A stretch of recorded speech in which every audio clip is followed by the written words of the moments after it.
So NBA trade deadline. Where in the world do we start, right? I mean, shoot. If Kyrie being traded wasn't big enough, then you had Russell Westbrook finally being dealt by the grace of God if you're a Laker fan, right? And then if that wasn't big enough, you would get you would have gotten a notification while you were sleeping that Kevin Durant was traded from the Nets to the Phoenix Suns. So, and there are other trades too, like good ones, like Eric Gordon going to the Clippers, John Wall being sent back to the Rockets and probably going to be bought out.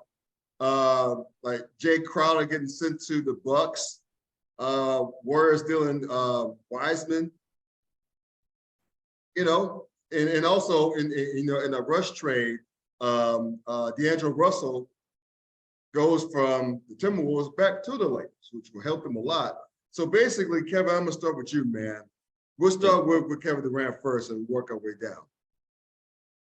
We knew that the Kevin Durant trade was inevitable. It kind of since from this past offseason. But did you think he would go as quick as he did? I mean, when you had us on back in the summer, I think me and Jarrod both speculated that the Suns would probably inevitably be the destination just because they had Booker there. They had, it was an attractive place where he wanted to go. Right. I don't know. Part of me thinks, I don't know if Brooklyn could have got more in the summer than what they did now. Right. By kind of holding out. I mean, and you guys correct me if I'm wrong. I don't think that what they got in return was infinitely better than what the Jazz got in the Rudy Gobert deal. I mean, sure. Bridges is probably the best player, but not by a significant margin in as far as guys that got dealt in those two deals. So it didn't feel like the Nets got as much as I think maybe they should have, or maybe they wanted to. Mm-hmm. But now, I mean, him in Phoenix, I think he's going to be a missing piece for them.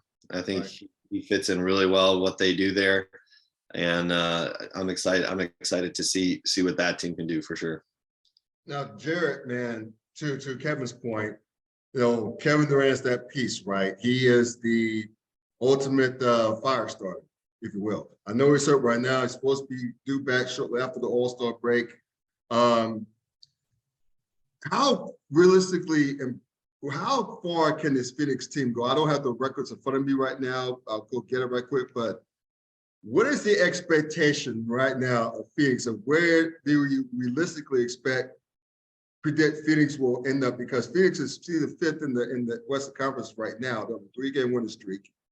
And, they're poised to make a move in the West is there for the taking. It's so wide open, right? So, although they're 8.5 games back of Denver for the top spot. But basically, if you're a Phoenix Suns fan, or if you're the NBA aficionado that you are, Jarrod, what's the realistic expectation of Phoenix post Kevin Durant going forward? Championship from any seed that they just so happen to get. Yeah. I mean, the next 25, 28 games, however many it is essentially just a feeling out period for the 3 stars and Ayton to kind of get themselves acclimated with each other. And then from there, I mean, how do you stop that offense? Like that's going to be a tough task, and they're not going to stop many people, but you're going to have a lot of games of 138 to 130 with Phoenix being on top. Kind of like the 80s NBA all over again. Like, I don't see – I know Vegas has them as the odds-on favorite in the West now, and I can understand why, and I can't exactly argue that. I don't see as good as Denver is. I don't think Denver's as talented. Golden State, hard to bet against them, but again, talent. Mm-hmm. Yeah, I think if you look at the teams just in front of the Suns in the West, I'm picking the Suns in every playoff series, whoever they're going up against. I mean, the Kings, I think, have been a great story. It's been great for Mike Brown, getting that opportunity. But, I mean, you're talking about Harrison Barnes. Right. And it's just there's no guy on the Kings that like you can even compare it to Booker, let alone Kevin Durant or Chris Paul. You know, so and then the Grizzlies, I think there's, you know, all due respect to John Morant, I think there's a little bit of an immaturity there that I'm not sure that they're ready to They're get not on. ready. They're definitely not ready. They're definitely more than a moment. I think it's be really cool once we finally get to see the Mavericks with everybody healthy. And you know, I don't want to jump ahead, but you know, I know that they're a player, a rumored player in the Westbrook buyout, and they got to the Western Conference Finals playing 3 guards last year, and arguably the 3 guards they'd be playing this year would be significantly better than that trio.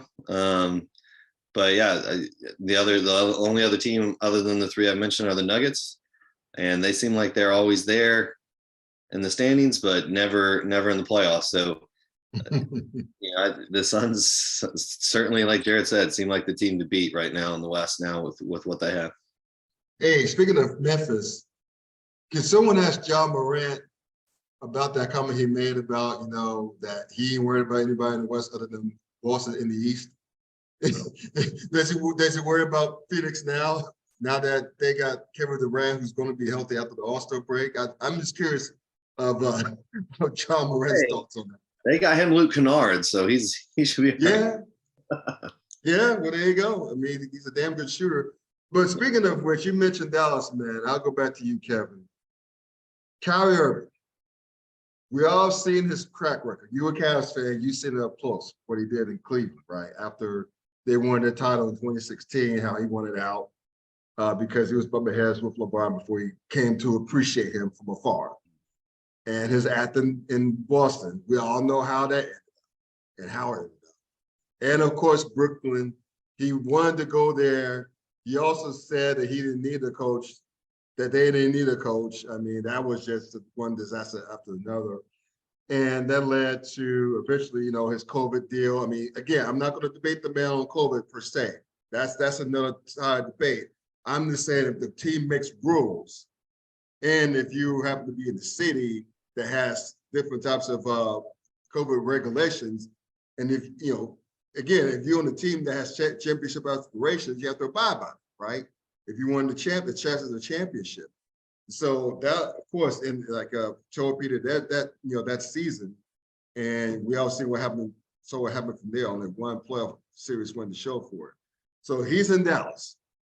Okay, Mark Cuban's team, Luka Doncic's team. Could Kyrie can't possibly screw this up? Could he, Kevin? Well, I think Kyrie can. He's proven he can screw anything up. But yeah, you're right. No, I think as from a basketball perspective, I think it's a great situation for him.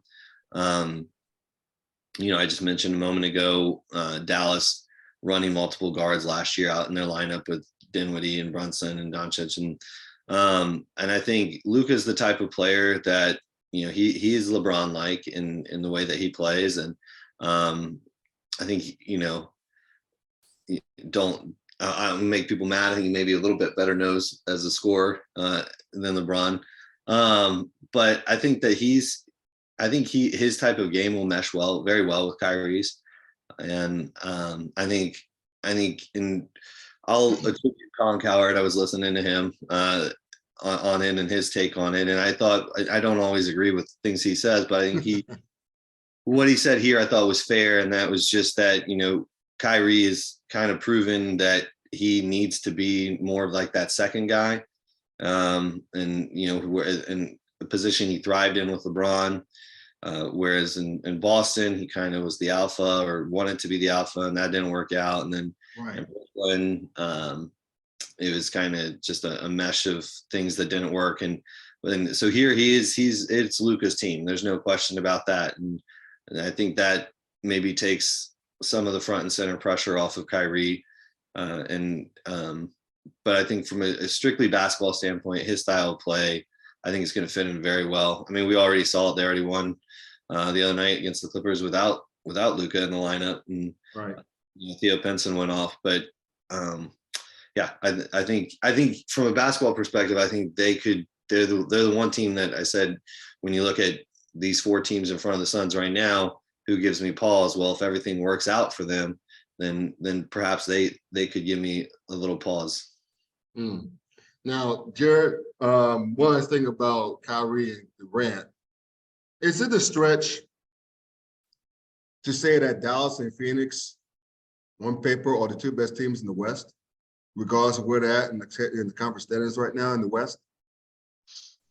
I don't necessarily agree with that on Dallas. Like, as much as Okay. I like the Kyrie Luka pairing, I would, if you're gonna put them in a series against Denver, I think I'm gonna take Denver, because Denver is the much deeper team, and Jamal Murray is much closer to Kyrie Irving than you would think as a player. When it comes to, you're gonna have the top 2, top 3 players, in each in any given series with Doncic and Kyrie.